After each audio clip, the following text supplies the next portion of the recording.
I first wanted to say how excited that we are at GLAAD to be partnering with ATX. I was here last year and attended the festival, and Emily and Caitlin and I started talking about how we could partner together with the festival. And it's a perfect marriage. You know, what they're doing here, we're such big fans of television and the power of television, and we really wanted to take this opportunity here at the festival to really shed a light on LGBT images in television. This was a great way to start. And which brings me to Faking It and this panel. And just as a refresher, I want to just remind you guys of some of the LGBT teens that we've had on television in the last, over 20 years. So in 1992 was the first gay teen on television, which was Billy Douglas, played by Ryan Felipe on One Life to Live, which was a soap opera. So he was the first one on TV ever. Gets to have that, whatever. I tease him about it endlessly, but it's fine. He has better apps as well. But and then I came along a couple years later on My So-Called Life. Jack McPhee, played by Kerr Smith on Dawson's Creek, who actually had the first gay teen kiss, which was a big deal. One of my all-time favorites was Justin Taylor, played by Randy Harrison on Queer as Folk on Showtime, which we're working to get them here at the festival some days very soon, I pray. Willow Rosenberg and Tara McClay on Buffy the Vampire Slayer. Hello. Jesse Sandler, played by Evan Rachel Wood, on Once and Again, which was also produced by the same team of My So-Called Life. Wow, am I going to go through the whole list? No. Marco Del Rossi for Degrassi, and Adam Torres. I'm not going to do the whole list because we'll be here all day. I loved Alistair Harvey Gwilyn on Huge. That was a great character. And you know, at the end there, we started to think that his character might have been trans. I think if they had continued, we might have seen that, which would have been interesting. But I wanted to start the conversation really with you guys and ask you what your first memories were in watching television or anything, like film or TV, of a gay teen that you remember in your early days. Well, I was not a teenager during any of these. So my memory growing up are like, I was obsessed with Gary Coleman on Different Strokes.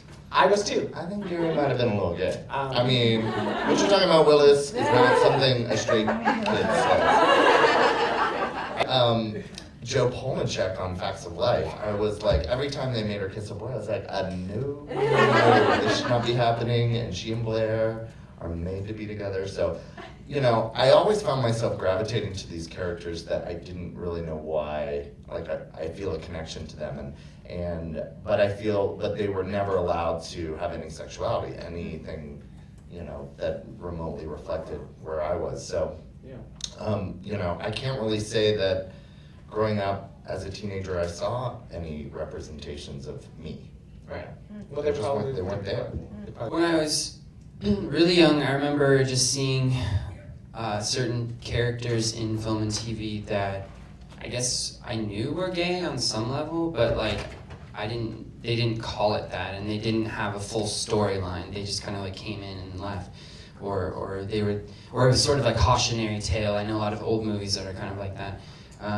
I really liked The Color Purple when I was little, so I mean I knew that they had a very intimate relationship, and I don't know. I think that it's interesting that on some level we've always been there on film and TV, but it's only now just kind of coming to the forefront. So I think that, you know, there was a turning point really, and I think perhaps that turning point, I don't know, for me anyway, as far as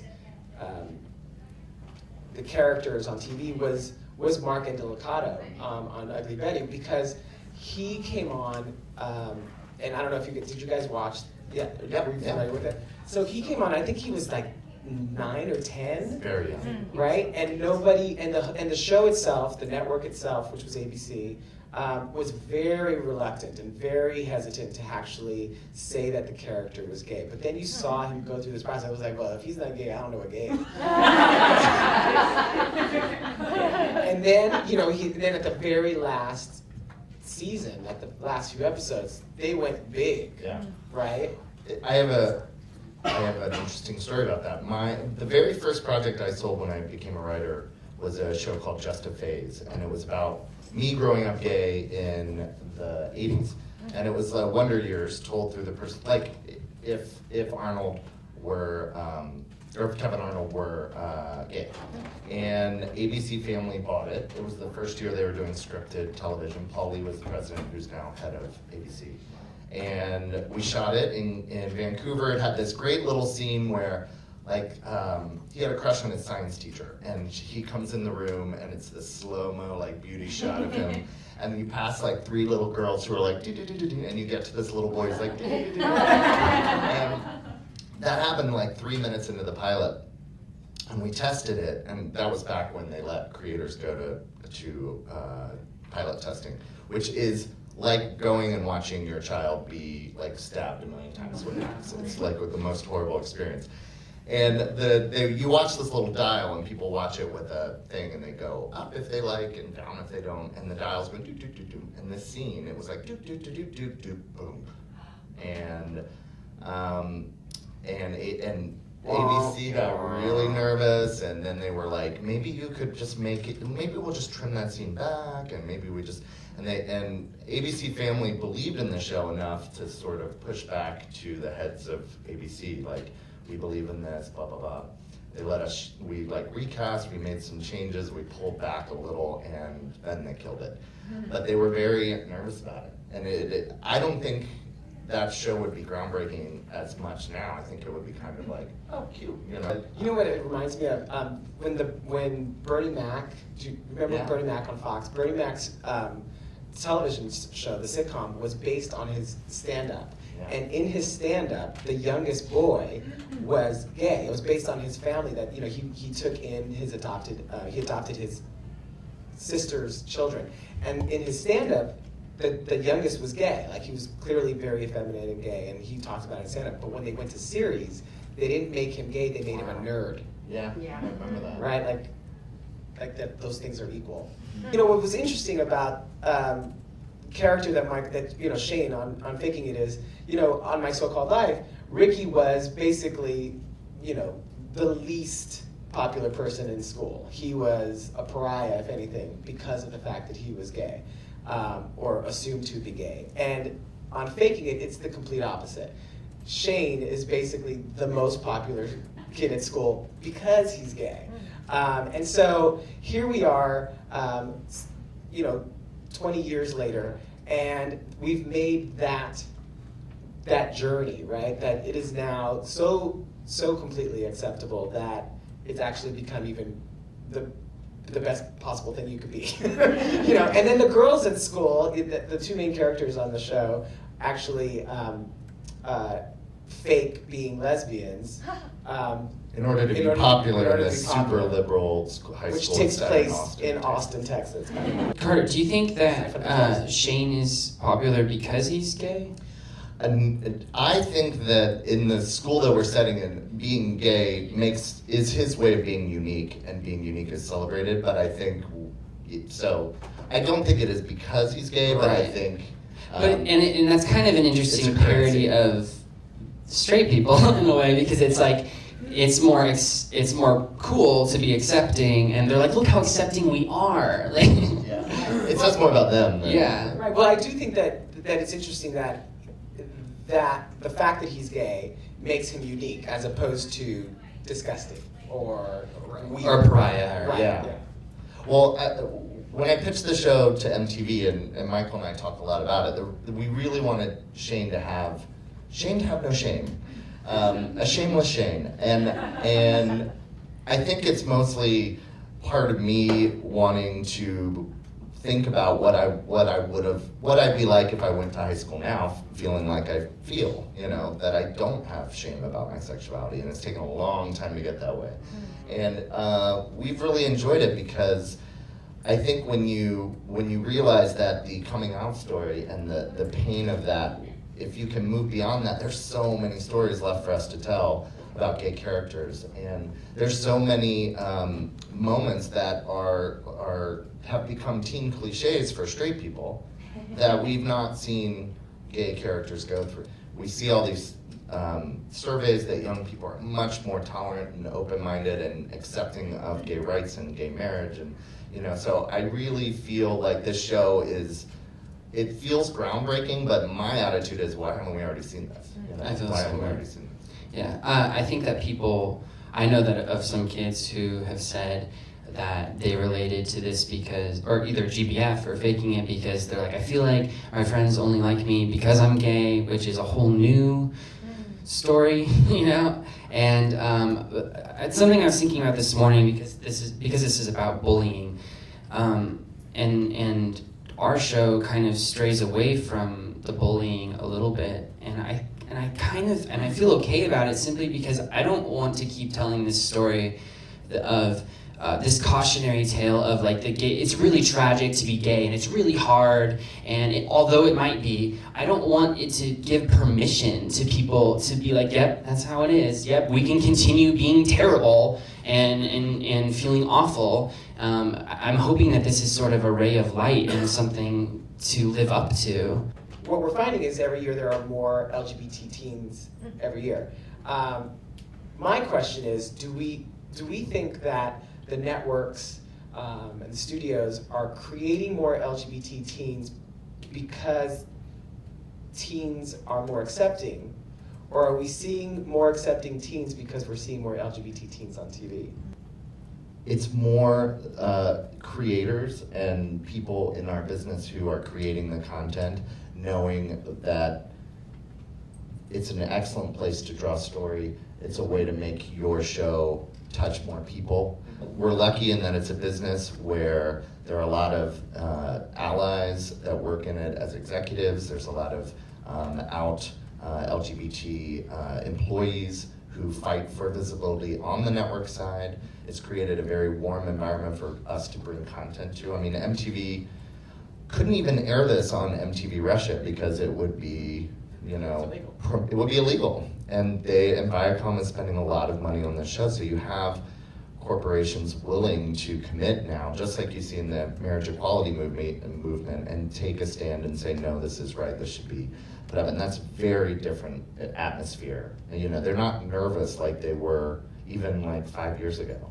I think there is also an attitude in Hollywood that it is our role to show what the world can look like. It's our role to show kind of the ideals we want to aspire to. And that's kind of what this show is about. It's very much wish fulfillment, but it's not far off from what could be. So do you feel, Carter, any responsibility to depict your characters in a certain way for LGBT young people who are watching at home? I trust my inner 12-year-old who's watching, or 14-year-old, or at least TV 14. But I trust my inner 14-year-old that's creating the show that I would have wanted to see. But I don't do a pass of every script going, is this saying the right thing? I want our characters to be flawed. I don't want the gay characters to have to be perfect and live in some like perfect world so that everyone watching TV is like, gays are the most amazing people. My only agenda. They're superheroes. My true agenda is like, I want people to be lost in the show and not think about it. I think the show does that really well. I think MTV does that really well of having programming that is entertaining and exposing the truth that is meaningful, and that's what I would say MTV does really well. There was a time when you could very easily hide the fact that you were gay because there was less information about gay people. Like people weren't going around, well, he's gay, because they didn't really know what a gay person was. But now there's so much information about gay people or LGBT people that it almost has taken the closet away from people, or the ability to be in the closet, because some people actually know before you do. And so how that affects the coming out process for young people? Have you found that? Well, I think that I think sometimes it forces people out much earlier than they would have, and they're not prepared for it. I think that's very common. I also think that, there's different, when we talk about coming out, there's so many ways. There's coming out to your family, there's coming out to your broader world. There's coming out to yourself. and I think what we're trying to do with this show is show the coming out to yourself, that idea of like, what do I like, where do I fall on the spectrum, and that requires trial and error, that requires some experimentation, that it requires, and I think that we're kind of in this place where we want to put a label on it really quickly, and I think that is the next phase in kind of evolving the coming out process, like letting people's coming out process, letting people have control over it, letting them decide, this is how I'm coming out, and this is where I feel. How has social media changed the way? There's a lot of pressure, I think. Yeah, it's how's social media changed not only the way that we define ourselves to others, but feel forced to define ourselves. I think everybody, it's interesting that we had the Council for the Prevention of Teen Pregnancy come speak to our writers' room so that we could make sure we were portraying sex responsibly, but also with how teenagers are dealing with, because it's very different from when I was a teenager, let me tell you. But one of the things they said is that there is such a pressure, and I feel it as an adult, but I think young people especially feel it, that they are curating an image of themselves online that they want the world to see them as. And they're spending so much time doing that they're not actually experiencing their own life. It's very disconnection from what they're actually feeling, and like anything that diverts from that image I want everyone to see from me is like, that's now the shame. It's like, how do I, it's very, if I don't post something, did this even happen? Like if it's not portrayed to other people, does it have any worth and value? When the girls break up, they do it through Tumblr, like the school's Tumblr reporter. We kind of wanted to do like a social media, like celeb breakup sort of. Yeah, they base their breakup off of celebrity breakups. Right.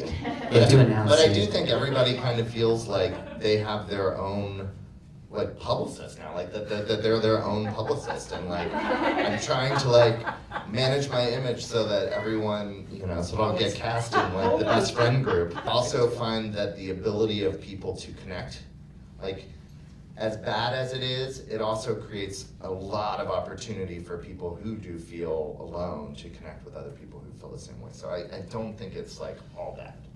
What do we want to see? Like, what do we want to see in the future, in the near future, or even in the far ahead in the future, as far as depictions of LGBT teens? Question. I have something, because I've been dealing with this kind of recently, and it's people have been asking me if I've felt pigeonholed for playing gay characters, and I have a really problem with that because I don't feel like a straight guy would ever be asked that.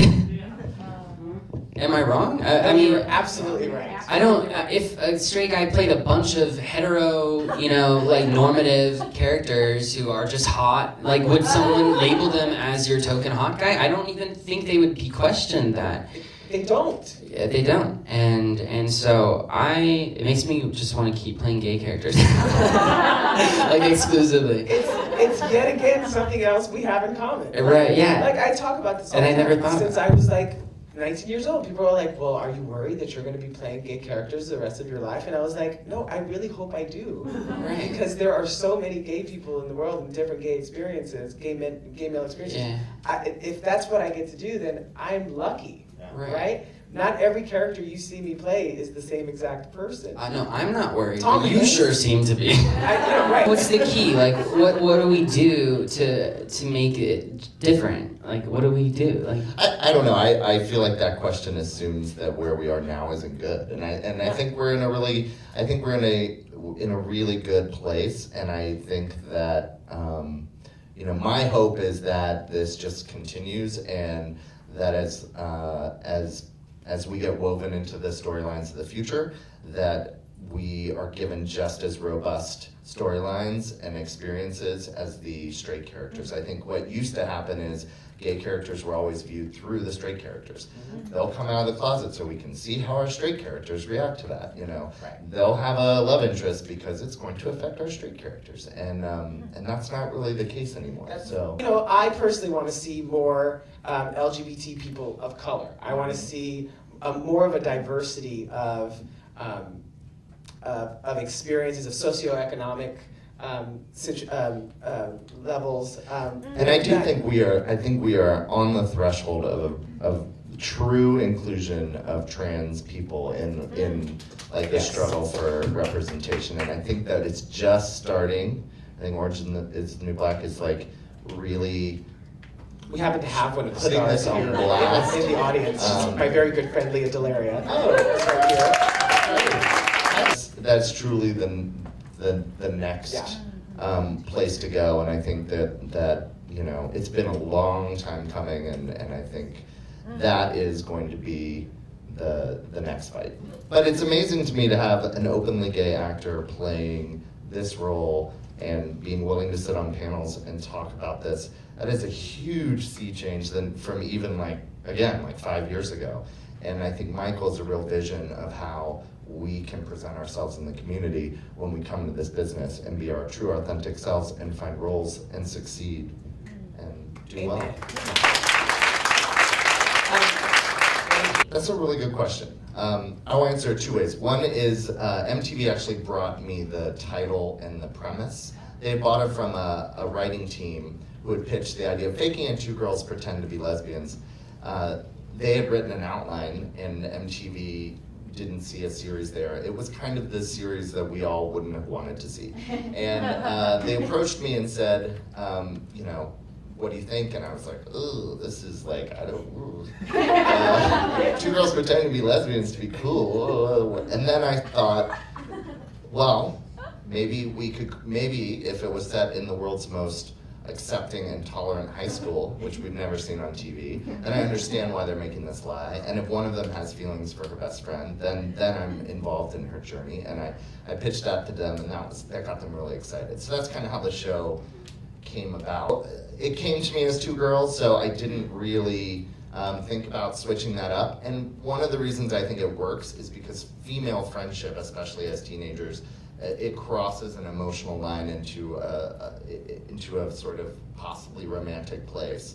And male friendships at that time really are much more, I think because society doesn't let men have friendships in that way, like truly express their love for each other and truly be affectionate. And I knew that those moments were what was going to create a lot of the subtextual like tension. I do love your male relationships on the show. That's something we didn't talk about, was Shane's relationship with Liam on the show, the straight character, the straight guy on the show, and Shane are best friends. And that relationship between a gay boy and a straight boy is so refreshing to see on television. Yes, I think it has potential to be really groundbreaking. I feel like we've only gotten a little bit of it this season. I feel like there's a lot more to tell. I think it is refreshing and innovative, and it is interesting because, sorry, back to what your question is, like, it is different with boys. Girls have very intimate relationships that gay, or just guys in general maybe don't have, and so it's nice to see this dynamic on television, because I think they, at least the way we've done it, is that Shane and Liam are not attracted in any way, really.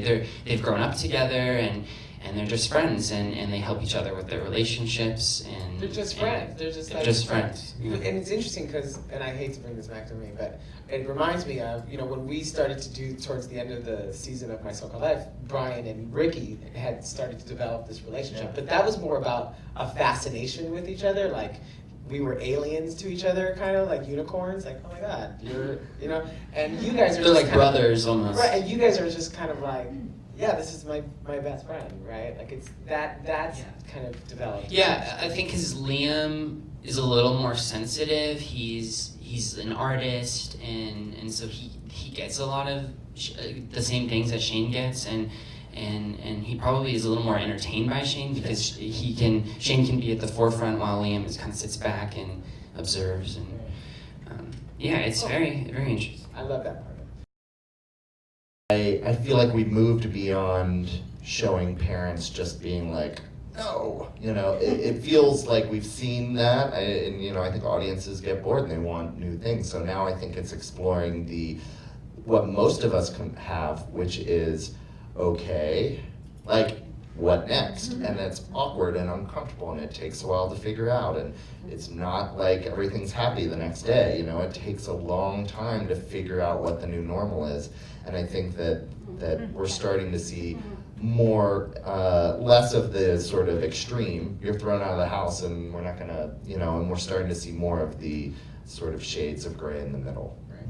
On United States of Terra, there was a coming out scene, and they were very accepting. He said, okay, like, no big deal. And then, I don't want to go through my resume, but it is very gay, and there's a lot of coming out. And so on GBF, there's a coming out story, and they're very accepting about it. And so I think there is sort of this new acceptance of maybe these new parents, I will say, who've maybe dealt with it, or who have friends, or just know people. And I think that is maybe the key to all of this, is that exposure is good. Any exposure is good exposure. And visibility is necessary, because, like you said as well, it shows that we're human, and it shows that we're about love, and we're not so different, as people.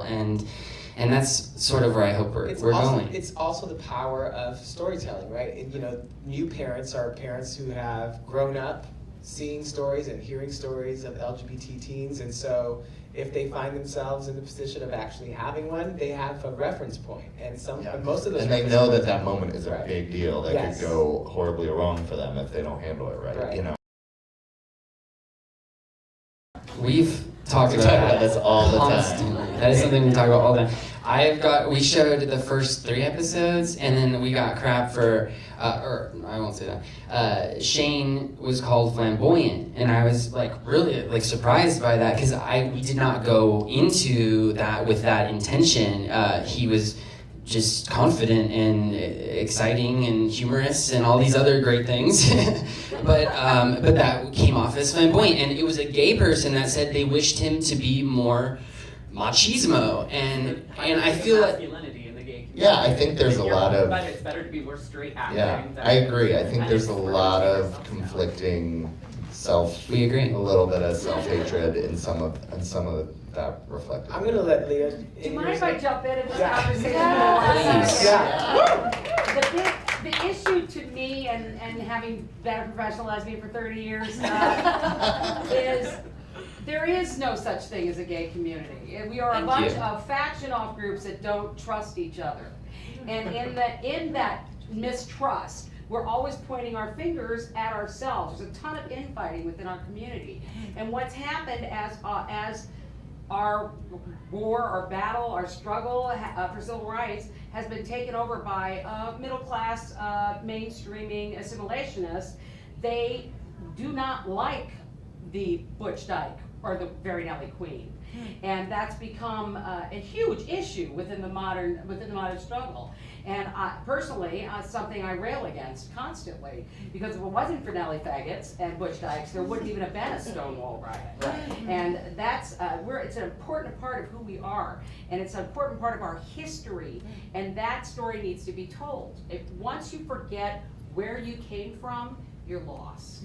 Amen. And And I will piggyback on that and say that she's absolutely right. And the thing that will help with that situation is to see a diversity of depictions of LGBT people. So that, yes, we see the Nelly Queen, but we also see the not so Nelly Queen. We see the Butch Dyke, but we also see the lipstick lesbian. You know, that all of those people, that rainbow that we actually claim actually exists. Thank you And that's seen on TV and on film.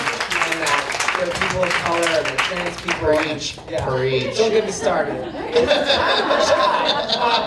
Anyway, yes, and I love you so much for being here. Thank you so much. And I want to thank both of you for taking Thank the you. time to be here and Thank have you, this guys. conversation. It's really important to us and clearly to all of you here. Thank you all for joining us.